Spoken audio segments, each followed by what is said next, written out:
and welcome to the American Scouser podcast. Monday night, we are back in action over here. I am your host, as always, Timuchin here in Chicago.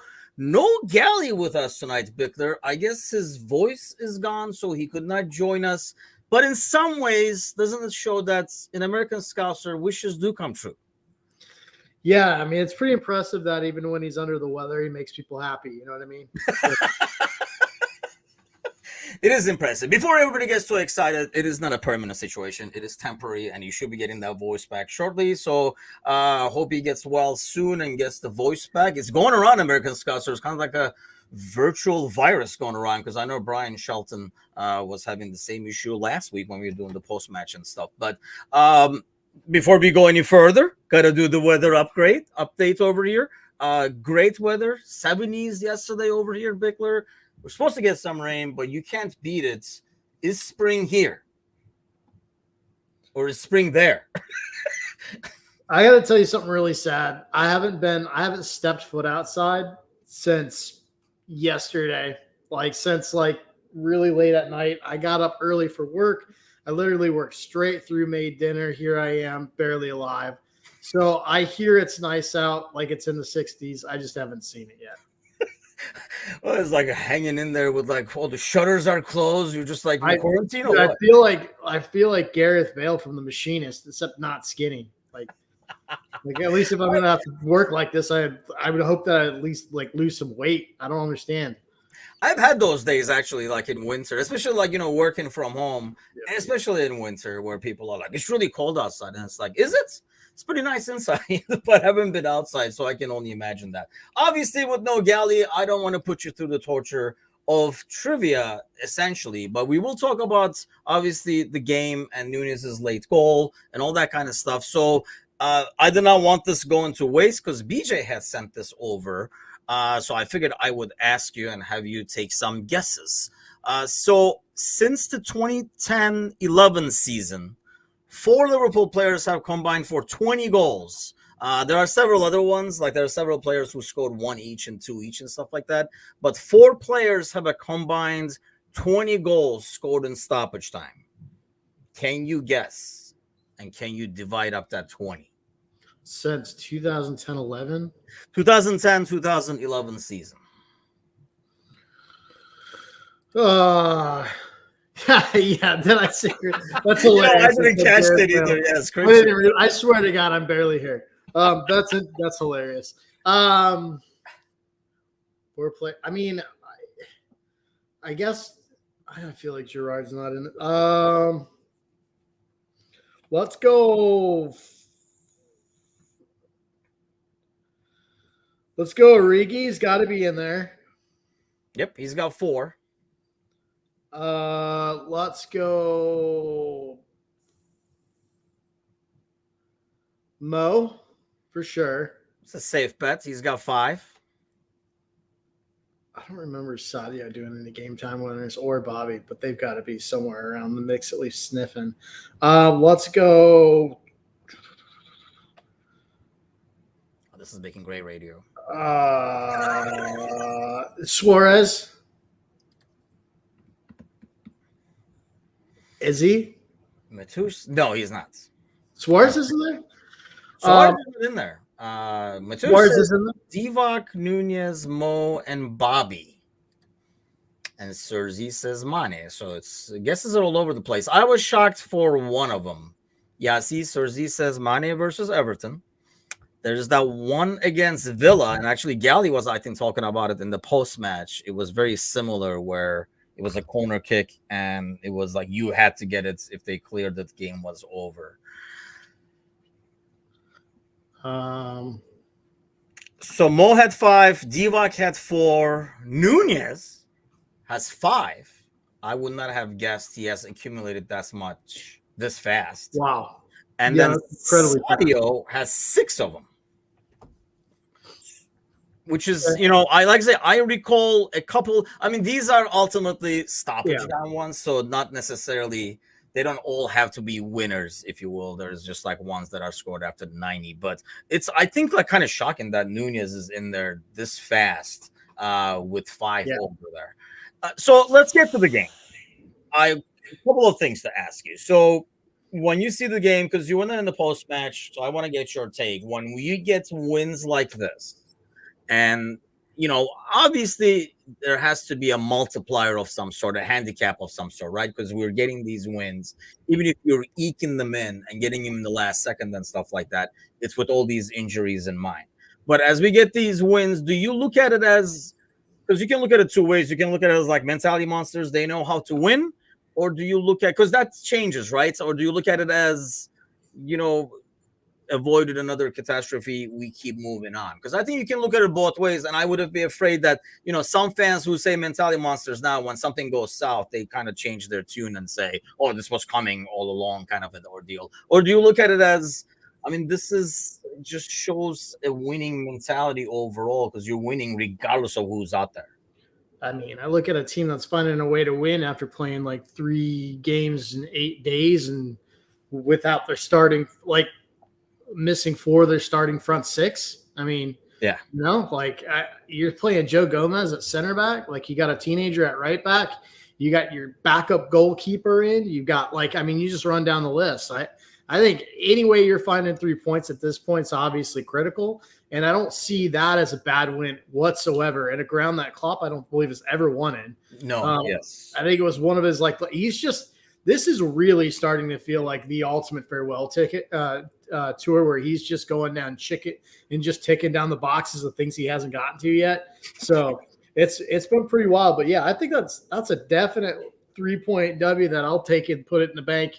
I mean, you got to be happy with that. I think it felt a little bit disjointed, which, I mean, you would expect looking at that lineup, and it felt really wide open, which you would expect from that Forest team. That they have some issues defensively, but they can score, and you knew it was going to feel a little bit like Leeds 2 or 3 seasons ago, where it was just wide open up and down like a basketball game almost.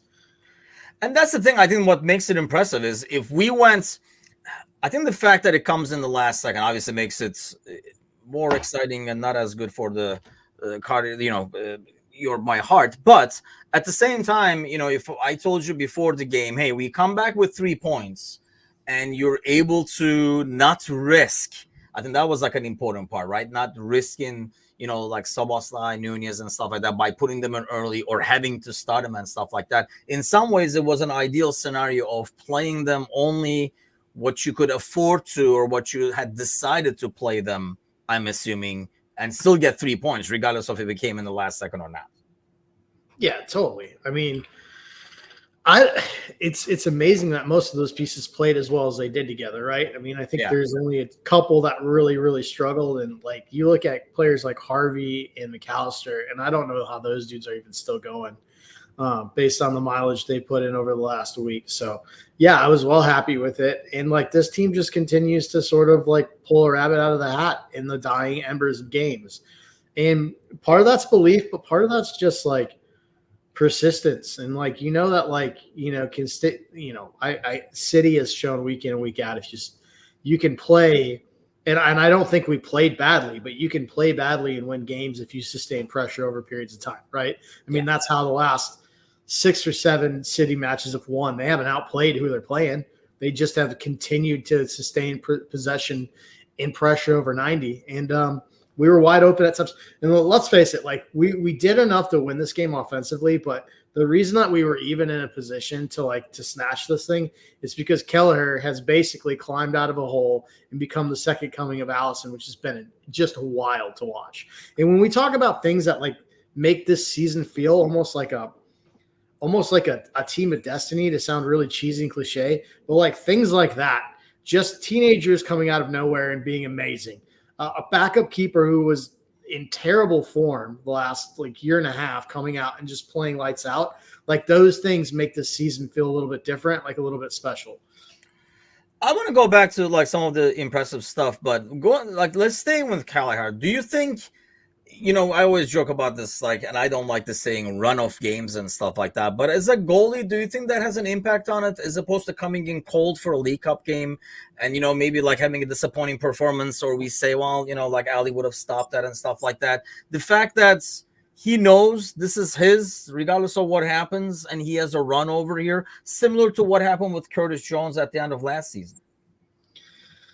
Yeah, I don't know if it's much mentally as it is physically just getting in a rhythm. I think he's just really locked in right now. And I think a lot of that just comes from, consistently playing probably in the first team setup, like where he's gonna be the guy in training.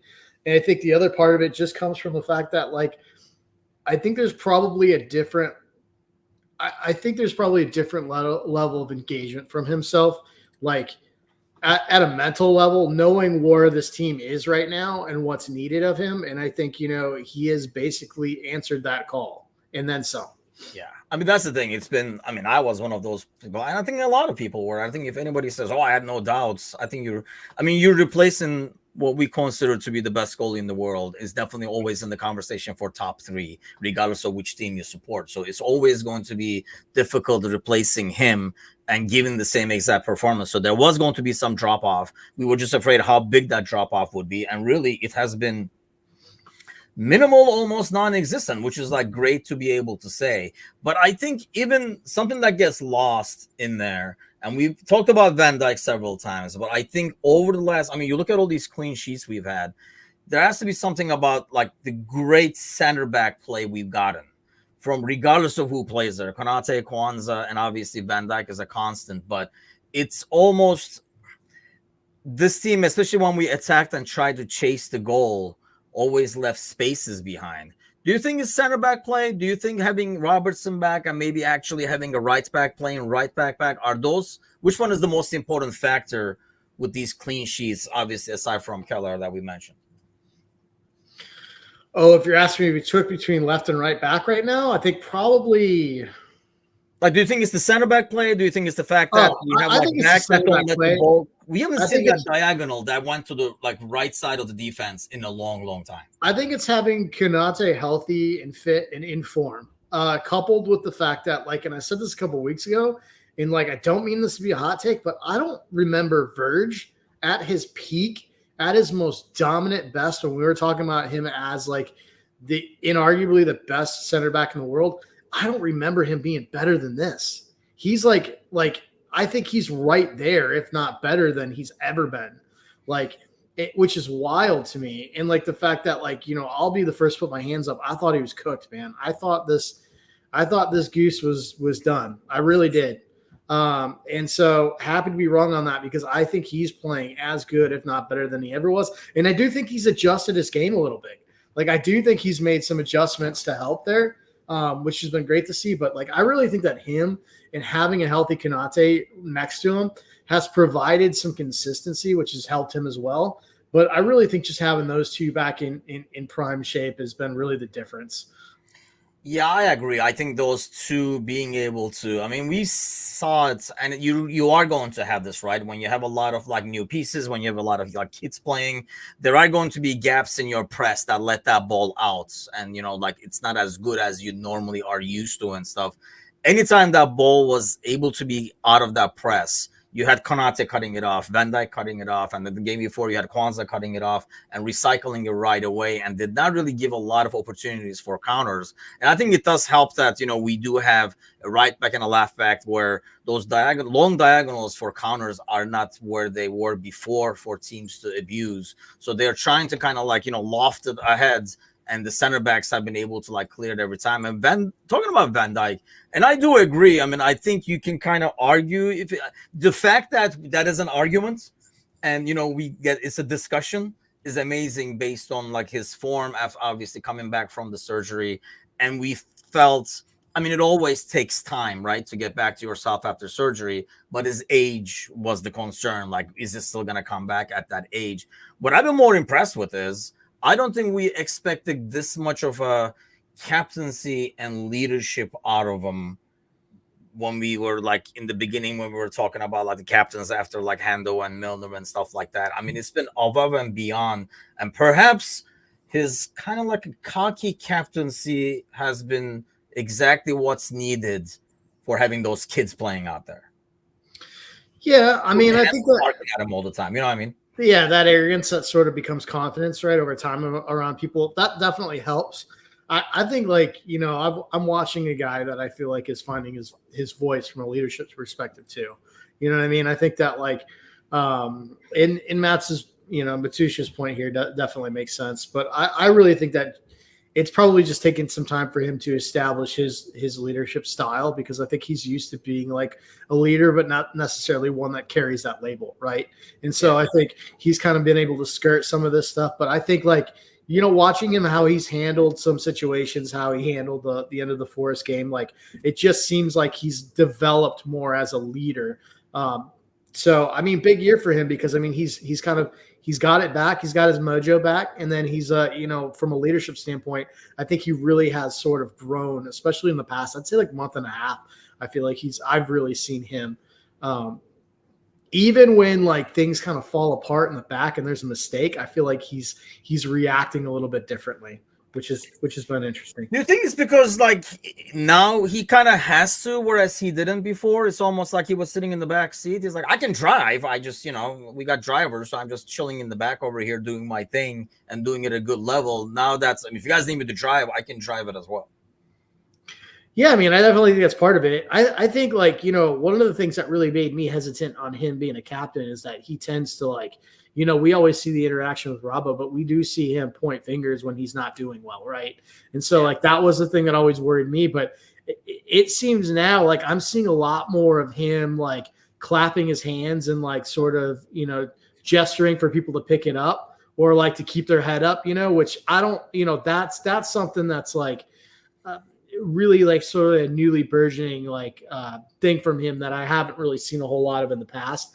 And I do think that he is like, I don't know if he's been spoken to about it or not, but I do see him doing a lot less of the screaming and sort of singling out somebody when there's a mistake. I feel like there's a much more concerted effort to like instruct, and correct, rather than sort of the punitive screaming that like came across, when he's frustrated, not doing well in the past.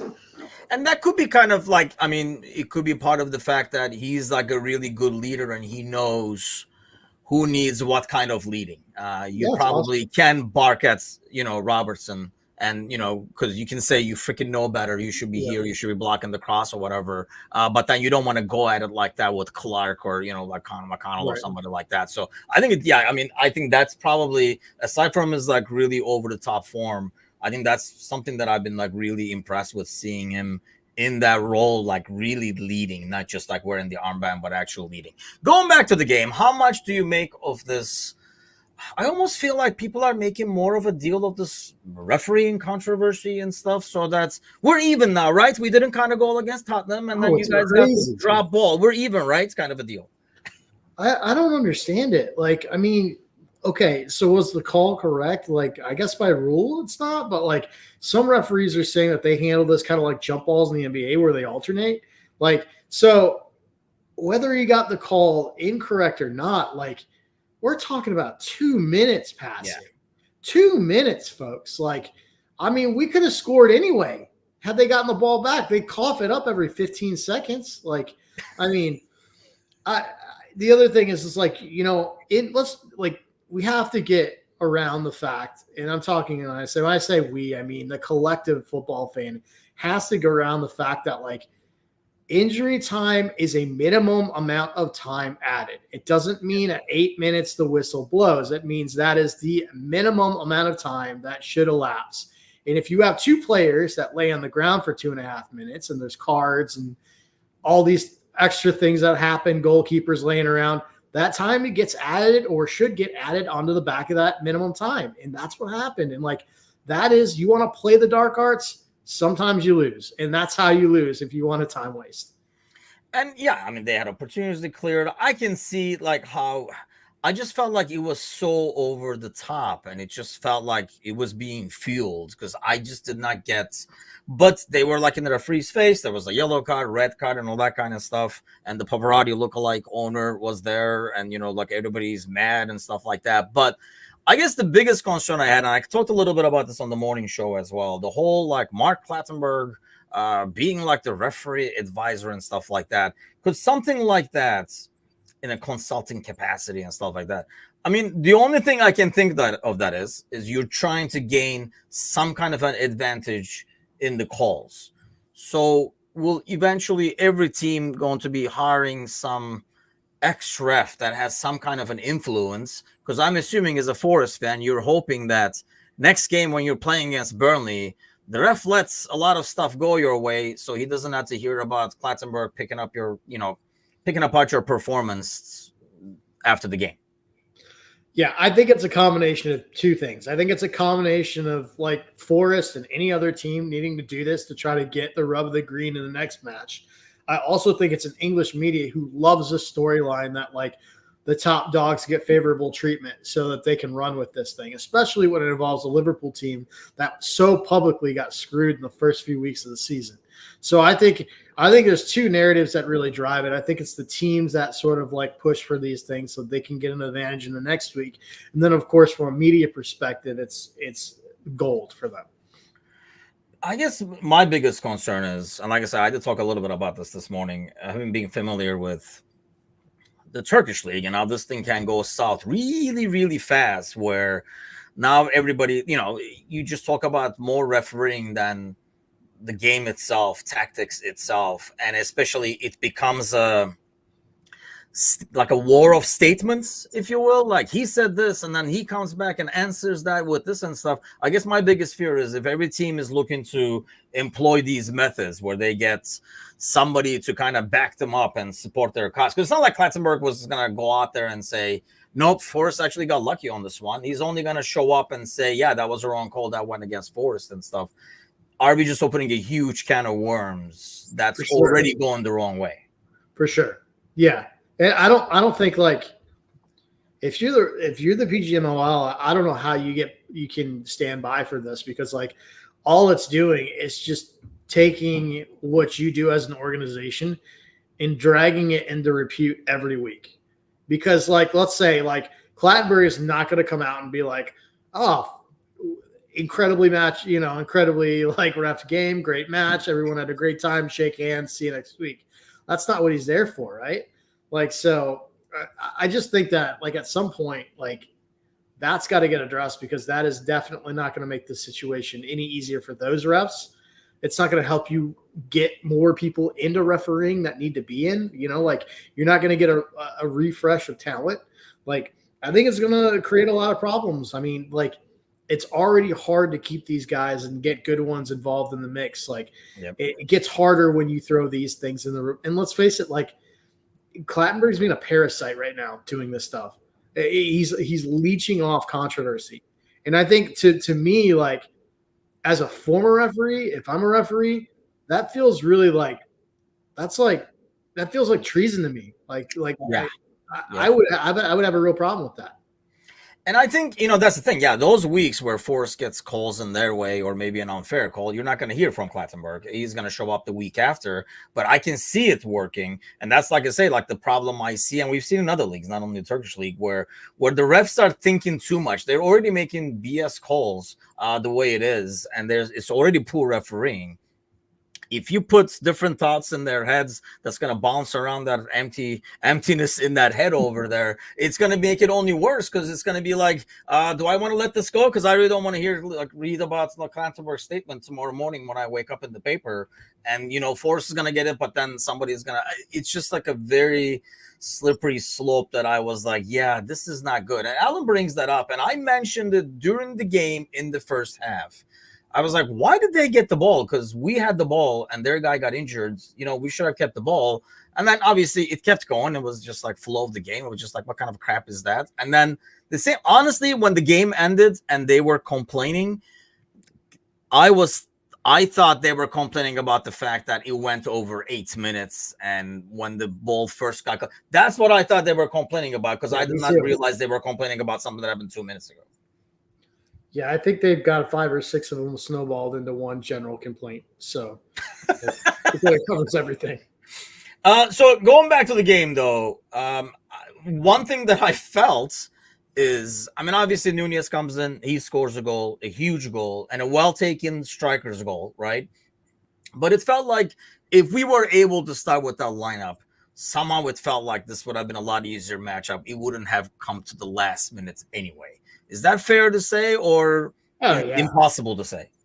I think that's incredibly fair to say. I think that if we had our starting 11, it's probably probably put away a lot earlier. And I say probably because you just never know. But I feel like, yeah, this is probably put away a lot earlier. I think there's probably less, you probably see them less hitting us less on the counter. But I mean, that's what makes these games so hard. And that's what makes the Premier League the hardest league in the world to win, because like you've got all these extra competitions on top of it and they're not getting any less. And when you got a team like us that's in the mix for everything and you're playing 3 games in 8 days, like it gets really, really difficult. I mean, and you look at all the injuries compiled on top of it, right? I mean, that is what makes this so difficult. So given that lineup, I'll take 3 anyway we get it, even if it's an injury time. And I think that's the thing, right? I mean, we were basically get the 3 points and get the hell out of there. It doesn't matter how you get it at the point. Like, I mean, mind you, as Sheffield United is freaking brutal, but I mean, Arsenal seems to have been winning their games a lot easier in the last 2-3 weeks. Yeah. City has struggled a lot more. We did a live watch along yesterday. Mind you, United looks so freaking bad, and it really annoys me that it took a Foden wonder shots for them to open up the floodgates as well. And that's what we were missing, I think, when we played them in Anfield and took like 34 shots or something like that. But do you think now that we're starting the European competition, Champions League Tuesday, Wednesday, and then, us playing Thursday, how do you think it impacts the title race? In whose favor? Well, it might be in City's favor if they get bounced early enough. Like, I think, I mean, so that's definitely a disadvantage for us, in my opinion. I mean, like that game is tightened up against. It's being Thursday. Is that why you're saying? Okay. Yeah. Yeah. I think anyone who plays later in the week like that is always going to have a little bit of a disadvantage, even if they move these games consistently to Sunday. I mean, which is going to happen. But I think that you got that extra day of rest and rotation, and I think I haven't seen I got to look at the Europa fixtures again. But the tough thing about Europa is you're always flying to some random like Eastern Bloc country on a Thursday and having to hightail it back. So, but that's the thing, though. Does that make a difference? Like the level of competition being different? I mean, depends on like obviously who makes it to the next round and stuff like that. But I mean, I look at the next round, your best bet is maybe playing against like Benfica or Rangers or maybe the Atalanta Sporting matchup or something like that. I mean, otherwise, you might have, Brighton or West Ham or Leverkusen and, Villarreal and stuff like that. All right. Yeah. A little devil's advocate. You can say, hey, you're going to play Rangers. Like you can rotate your squad versus like, there's that argument. I just don't think we have the manager for it. Right. Like, although he's proved this year he will. So, I mean, I don't know. I maybe you can make that argument. It's probably pretty tight, right? I just feel like I think the tie goes. If you're placing this thing, I think you got to give the advantage to the teams that are playing earlier in the week. But you do make a point about the level of competition does lead, and I think maybe this is where it becomes that first leg becomes so important, right? Like maybe you sacrifice on the front end of that first leg and play heavier. You're starting 11 so that maybe on that second leg you can go in and rotate if you need to. Yeah. I don't know. But like then that's a risky proposition too, because those games are all about momentum. You go too soft, they get a couple goals, they get momentum, you're at their place. Like that can end badly. So I do think Champions League people do have a little bit of an advantage in this situation though. Just because of the extra days rest, you're saying, right? Yeah. I mean, that's the thing and then that's what the issue, I think, as Harry says. I think under normal conditions, you could say, we can rotate enough and you could play. I mean, let's go back 2 months ago where you had more depth and you could have played, I mean, if you have your players back, I think it's a lot easier to be able to rotate without putting 16-year-olds, 18-year-olds out there and see how it goes. And then, send in the troops with 20, 30 minutes to go if you need to. That makes it trickier now and maybe in some ways forces these young kids to get the experience that we need them because we might need them in rotation. But I think this Thursday ends up being like a perfect sample case study because how do we handle that? In some ways, does it help to be able to rotate in the first game knowing it's away? So even if something does go south and not the way you want it away, knowing the second game is at Anfield where you can, European nights ordeal where you can make results go in your way. Sure. Yeah, definitely. I mean, I think it definitely helps to have that away match. That is probably your spot to rotate if you need to. But I think at the end of the day, what my problem is that these guys are going to travel whether they play or not, right? That's where the disadvantage is. And that's the thing. I'm hoping a similar scenario to the Forest game where you are able to rotate and you get the guys. And hopefully, if Mo is back, I guess we're not going to find out for a couple more days. But, if they're able to come in and at least do 15, 20, 30 minutes, maybe 15, 20 for Mo, more like 30 for Nunez and Szoboszlai and stuff like that. Because you definitely will need those goals against City. I mean, obviously, as well as the kids have played and, we've running the legs off of McAllister and stuff like that during this ordeal as well. Against City, you will need to put your best lineup. So do you totally gamble Thursday if you have to, knowing it's the City game and it's not like Burnley at home or something like that? I think you kind of have to. I think you have to. That's a 6-pointer. In this title race, and we all know how hard it is to get City to drop points down the second half of the season, whether they're playing good or not.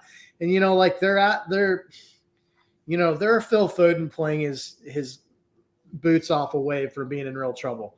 And I think if we can seize an opportunity when they're not playing their best, I think this is it. I think this is the one you got to go all in for, right? I really don't think you have a choice. I think you have to put your best 11 out. Do you think this came up this morning with the audience? Do you think City would be content with a draw in this game? Let's face it, neither Pep or Klopp will ever play for a draw, but it might kind of determine your rotation or how you approach the game and how much risk you take in the latter stages of the game. Do you think both managers in some ways would be okay with a draw?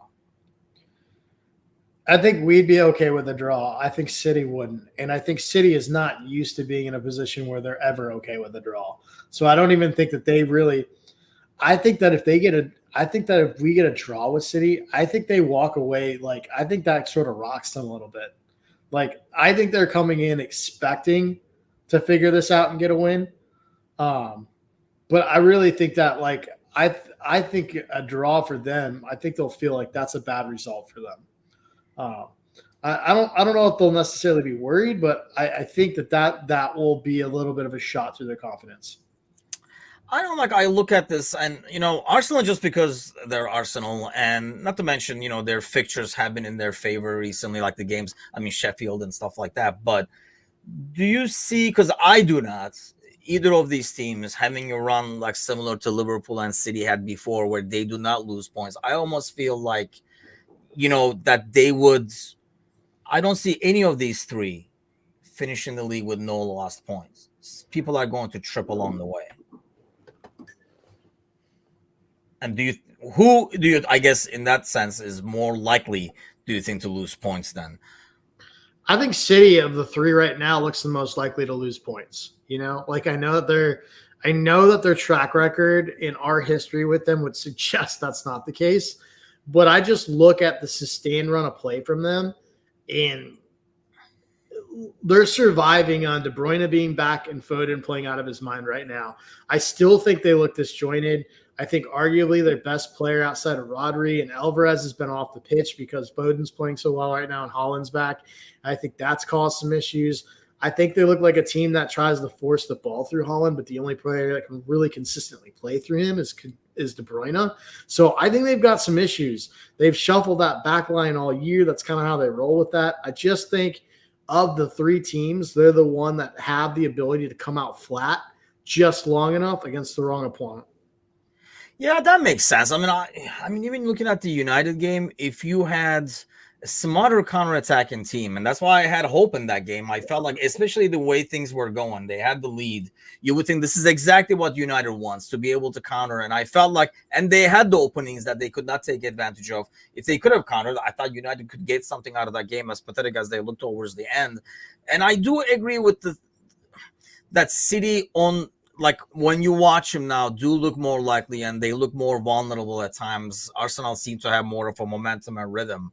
But that's why I feel like in some ways, City with their experience, I know like Harry was saying he agrees, and Sergi was saying that City need to win as well. But City, knowing they play Arsenal at home, I feel like they would think this would be a point loss that they can make up, knowing more than likely we will lose some points along the way as well, especially with the depth issues, the injury issues, I should say.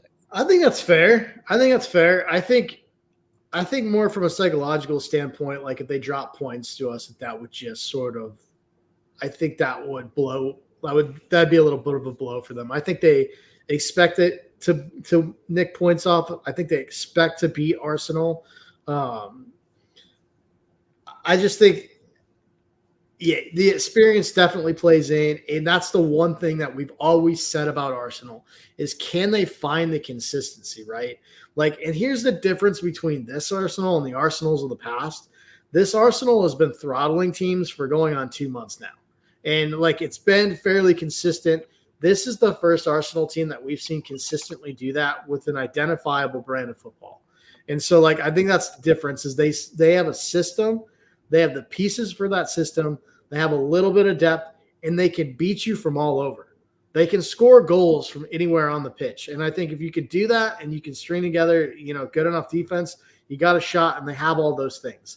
I think this is the thing with this Arsenal is like in the past, I feel like they've sort of they've looked like they've sort of forced players in the position to get their best 11 out there. They don't look like they're doing that this year. And they're getting goals from absolutely everybody, including Kai Havertz, which is just insane.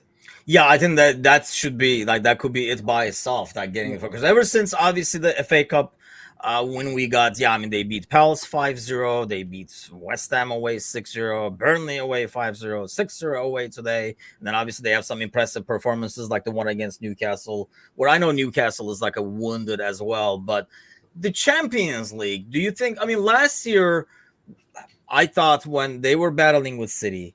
I thought, actually getting eliminated from Europa could be the best thing that happened to them for reasons that you were talking about earlier, like eliminating that Thursday to the weekend thing. But it totally backfired on them. Do you think if something happens against Porto, for example, that will derail them again like it did last year? Or at least that's actually the boost they need, knowing they're essentially out of everything else and it will be just the league? Or does that become too much pressure for that team like it did last year when that's the only competition you have left? That's the one unanswered question. The one unanswered question is how do they do at the top and what do they do with all the pressure on them, right? And like that's the one thing we don't know about Arsenal because in the past we've seen them crumble. So like I think crashing out of Europe helps them because, I mean, obviously they can play with more depth and more rotation than they would otherwise. I don't think that them crashing out of Europe would be the end of it. Like, I don't think like that would be like a critical blow to like their psyche. I think in a lot of ways it would almost help simplify some things for them. Like, and I think it would almost ease the anxiety of having to know, like, how do we manage these competitions and make a cup run and make a league run? Because I think this team right now, it needs to have things simplified for them until they can sort of build that foundation that winners build on, right? Like when you think like how Liverpool was built, like we didn't just go out and win the league when we were like fighting for all competitions, right? Essentially, we won. I feel like we won some stuff first and kind of graduated up into there. Like we kind of built this team's confidence and built that sort of like that foundational base. And I feel like Arsenal has just had so many moving parts. They had that title collapse. Like they just haven't really built that yet. And I think, I mean, maybe it's different because they have enough veteran leadership in there now with Declan and some of these other pieces they've moved in. But I think in a lot of ways, crashing out of Europe kind of helps them.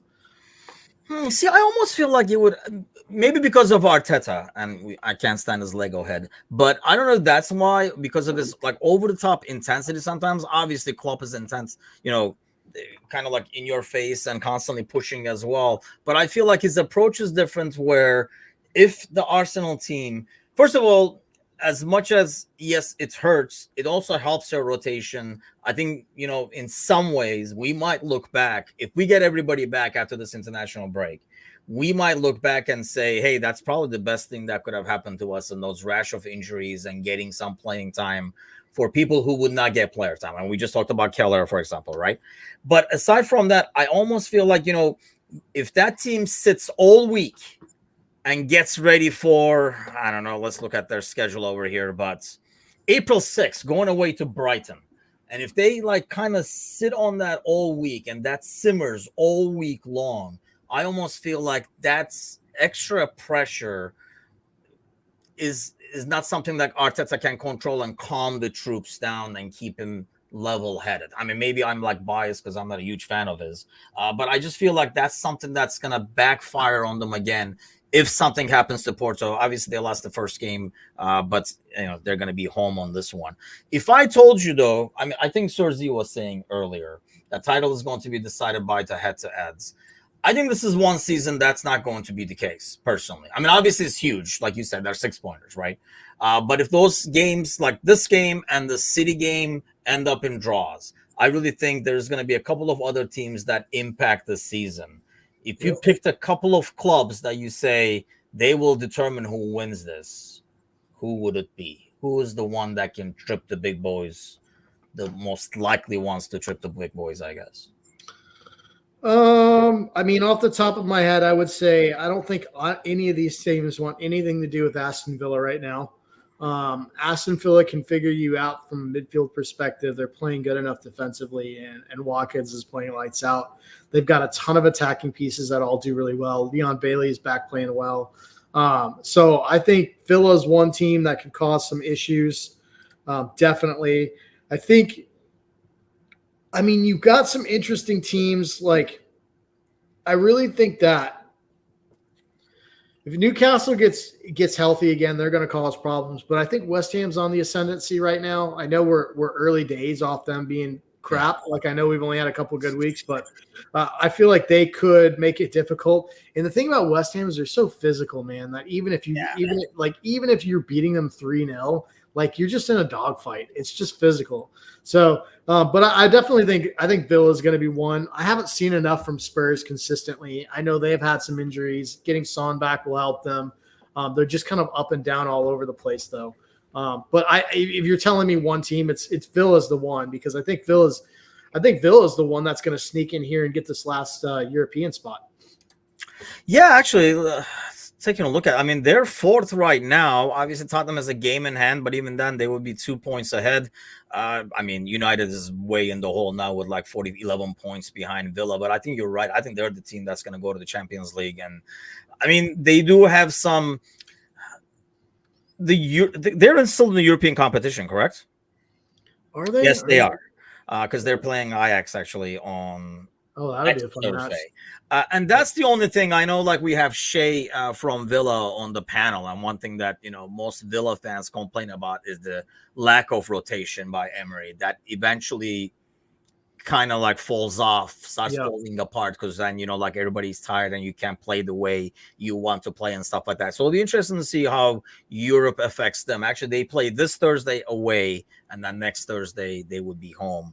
But I do agree, like Villa and Spurs are probably like two teams that would be what. Spurs worries me a lot more because they have like those weapons that can hit you on the counter, even in a game you dominate. But I almost feel like with us, we will have some extra motivation, including the fans, going into that game after what happened in the away fixture. As long as we can control that feeling of vengeance, I feel like we could turn that into like an easy, as long as we don't go overboard. I think that's like the biggest thing. Let me ask you this. I don't know if you're on the same mode. You're a lot less worrying than I am. But looking at the season, like, where do you see the chances now? I find myself a lot calmer than I would be in the past in terms of the title race.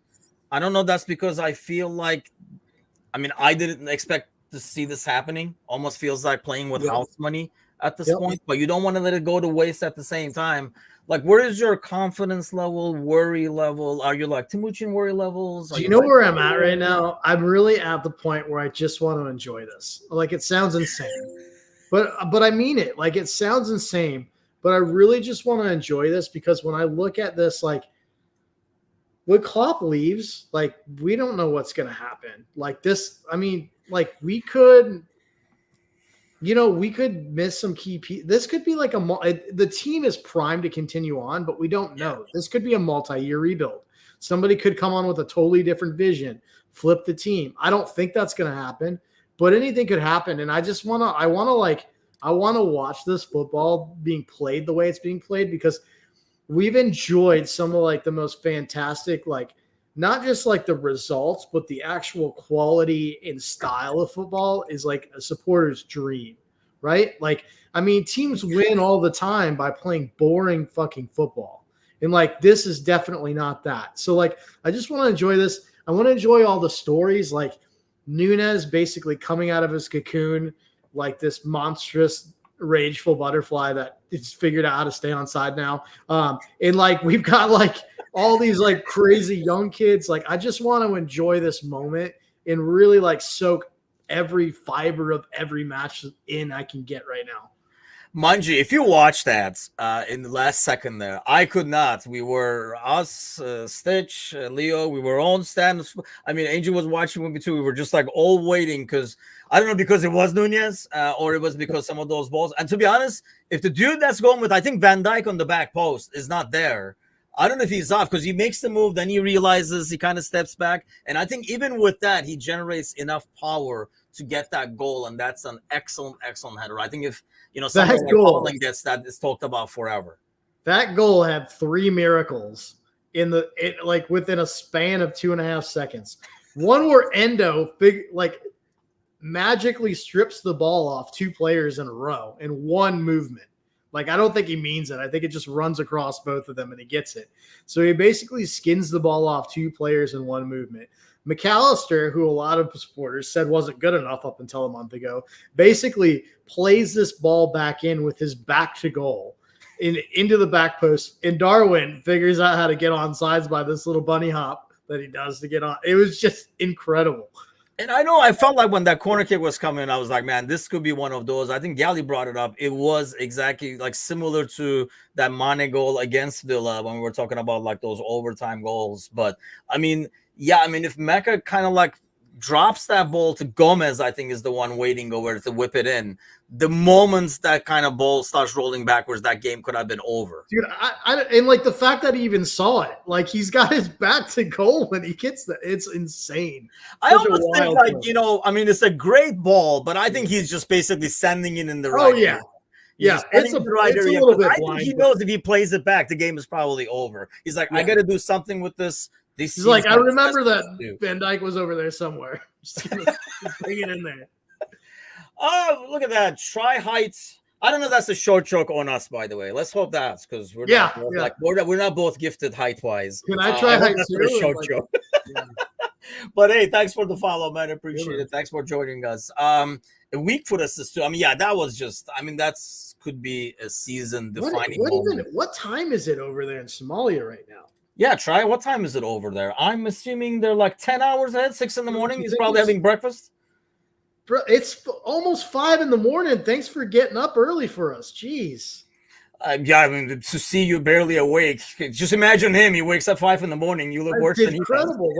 That's like a day before you get up. You don't get up before noon. What are you talking about? Oh, come on. Hey, I'm the guy who does the morning coffee show. I will not have you over here talking. There's some great irony in that, too, I'll tell you. Nobody knows what happens on Tuesdays and Thursdays when I'm not hosting the show. And remember, that show was 5 days a week. But yeah, that's okay. But okay, going back to that, I mean, I think that's an excellent point that we probably take for granted, right? You watch that game, like I say, we did the live watch along with Mateusz and Mecca in the Manchester derby, and you look at that United side and how they play. And it's like I say, if I didn't tell you, you were just watching the highlights, it could have been Luton Town going away to City trying to get a point or something like that. It looked I mean, we could be playing that brand of soccer, that level of like soccer and stuff like that, and it would be devastating. It's almost like we're kind of spoiled because this has been going on for almost a decade now, where win or lose, you see a team just full of energy, and not only that, with like willingness to attack at all times, as opposed to just going after results.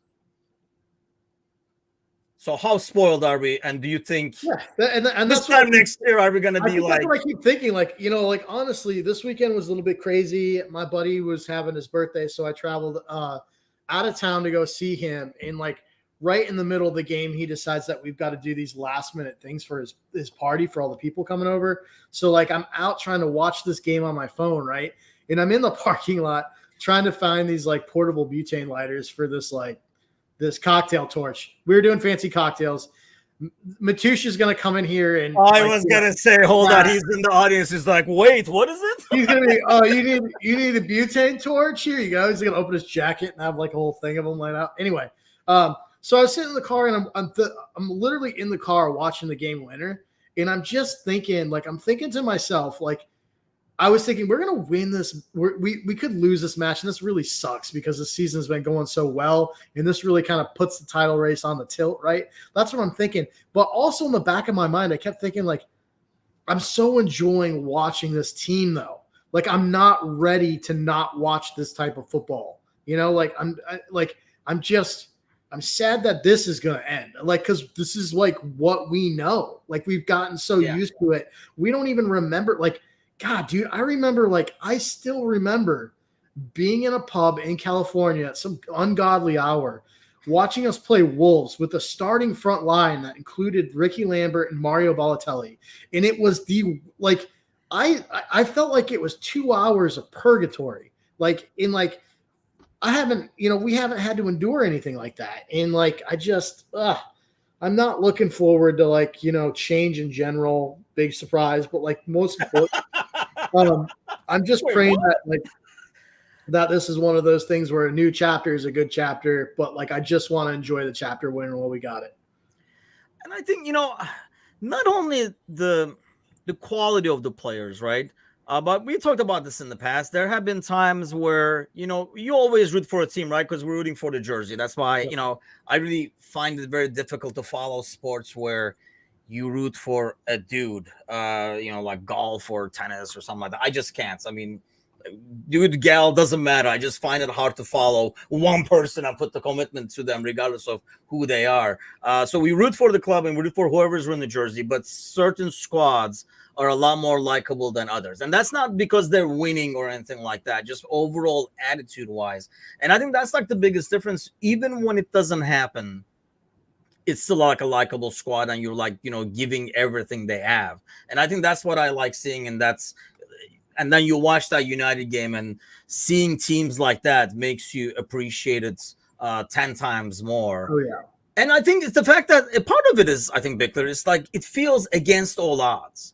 So even if that Forest game ended in a draw, I don't think, like 2 years ago, I'd be a lot more frustrated. It's like you can't even allow yourself, or it's almost like unfair to be frustrated knowing what they're up against, it feels like, which makes everything a bit more calmer to watch, maybe. Yeah, I mean, I think all of us have a little bit of an adjusted expectation, you know what I mean, which certainly helps. I mean, that certainly helps when you're behind the 8 ball, we're playing with house money, we've got kids out there, all of our best players are out injured, or on international duty. We've been dealing with that all year, so that definitely helps. I also think in a weird way, it being Klopp's last year helps.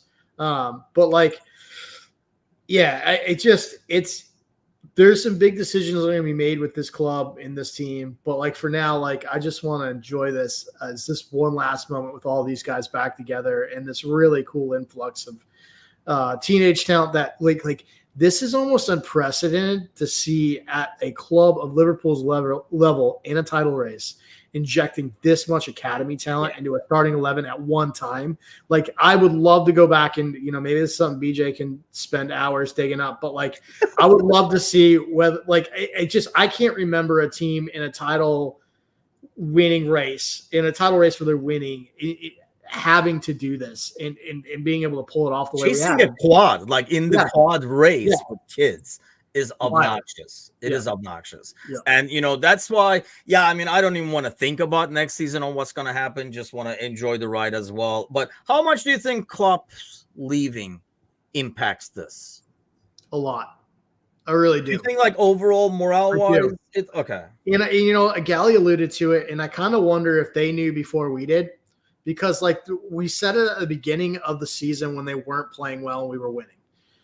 I said it's like it feels a little special, man. It feels a little like 2021 where like, things are just kind of like we were getting like, despite all the obstacles, despite playing with 10 men, despite playing with 9 men, despite like all the calls going against us, we were finding a way to get these points, and we were finding ways. Like every injury we had, the guy behind him would come in and play great. Like it just felt a little special, right? And I think that's continued.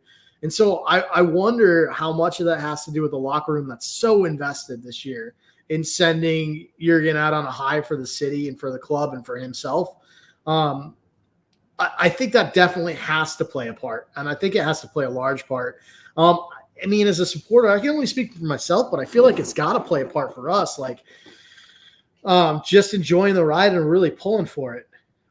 Yeah, but in some ways, like I almost feel like there's more of an urgency in some ways. I don't feel it, but in the back of my head, you want it to be. I mean, I was talking about this, like when we won the League Cup, I was talking about that. Like you want it to be rewarded. It would feel like even worse if it was not rewarded. And that's why I was so glad to win the League Cup. So at least there was one trophy that's coming out of that. And, like you're not empty handed or anything like that. But I do agree. It does add a lot. And honestly, in a weird kind of way, I guarantee you injuries add a lot to the overall team attitude too. Because I'm not there. He's not there. But we want to be there in 2 weeks when we're back. We still want to be chasing that. So, I mean, you're going to support your teammates anyway, but I think it feels more of everybody's pushing the same way as opposed to having a set, top 14 players with like minimal rotation or something like that. I think it helps in that way. I know we're almost at the end, but I do want to kind of like address this because I do see some over the top criticizing of Gakpo. And I know he did not play well, but the dude presses and runs his butt off every single game.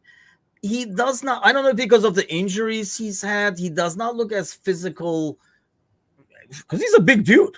So he does not really play his size, kind of like Divock-ish at times. But is it just me that I don't think he's as bad as people are making him sound to be? Not to mention, it's not like what are the other options we have instead of Gakpo? I mean, if anything, that should just confirm that his best comp is Bobby Firmino, right? Because I think we're remembering how much shit people gave Bobby Firmino about not being prolific, right? Or scoring enough goals, right? I think there's some merit to both sides. I think you're right. I think he is over-criticized. I also think he is not in great form right now, and he looks like a striker who is pushing for a goal instead of pushing to be a complementary piece, which is exactly what he should be doing. So you got to slow the game down, and you got to worry about being a facilitator and a creator in that role, and less about taking it on and trying to get that goal monkey off your back. I still think if I'm Jurgen Klopp, what I'm doing is I'm finding where I think that he plays best, not where I need him most. And I think that's the problem right now. Like for me, I would be giving him a run out on the left side. I know we're stacked there, but I would be giving him a run out on the wings if we're not gonna play him centrally to see how he does. But I think he needs to find a rhythm. He's proven that when he is in a rhythm, he does some pretty phenomenal things that can't be done with any of the other pieces, especially in terms of the hold-up play in the midfield when he drops deep. So I think there's definitely value there, but I think the best thing for Jurgen to do for Gakpo, and I think for both sides, is really to play him in the best position for Gakpo, given the current side. And I really think that's important because I think no matter what happens with Gakpo while Klopp's here, there's going to need to be a big decision on him for the next manager. Yeah, and I think here's the thing. He does seem like he's trying hard and lacking confidence. And I think that Bobby, I mean, obviously that would be an ideal scenario. And nobody's going to be Bobby because he was, we kept calling him a unicorn, and that was because he cannot be replaced that easily. But I think even Bobby said afterwards that was getting to him. Not scoring, not getting goals as a striker was getting to him. And that's Bobby, who's doing excellence in an excellent performing team in one of the most dangerous top threes of all time and stuff like that. So you can only imagine a much, much younger and less experienced Gakpo having more pressure and kind of showing that in his confidence level if Bobby was showing it. So I really think, yeah, he just needs a goal or two, even if it's a tap in, to kind of get him going. I think what he does off the ball is really valuable, and it kind of like gets overlooked, and I think it's unfair. And yes, I agree what you're saying. He's not the top form right now, but I don't think he's as bad as he's like Matush says. People do need that scapegoat, and you got to pick somebody to perform. Gomez, by the way, people still kind of like complain here and there, but I think, you know, next stop is going to be like in goal for him. That dude has everything, everything. And honestly, that's probably the hardest part and hardest position to play as someone who has not played the position where there's so much going around you. And kudos to, I guess, Klopp in showing that confidence in him. And obviously, he's making it work. He's not playing excellent as a defensive midfielder, but for a fill-in, he has been pretty darn good. Listen, I'm so proud of Klopp putting a lineup out there without his top starting 11 and without any of his starting midfielders, really, and not putting McAllister in the 6. Pretty incredible. So before we go, though, you already teased us and you already mentioned it. Matush is already up. He's looking at his drinking cabinets, alcohol cabinet over there, trying to come up with drinks probably. What was the cocktail that required the torch? Share the recipe. We were doing old fashions, but smoking wood chips over them. Oh. It makes you smell like a campfire when you're hungover. That's the best part. I don't know. Not a big fan of old fashions, unfortunately. Is that the one with the egg and stuff?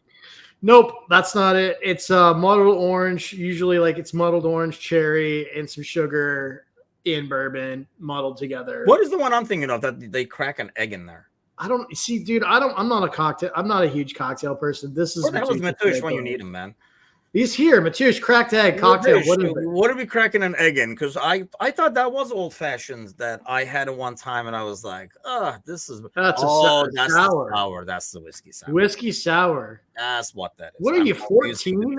Tim, what are you drinking a whiskey sour for? What we were somewhere. We were at a restaurant. It was like a whiskey place. Or are you in Nashville with some jean shorts on? No, actually, downtown Plainfield over here, there's like a whiskey joint that they have like 80,000 types of whiskey. They have like whiskey. You get like a. Please tell me Angie had to take you off the electronic horse.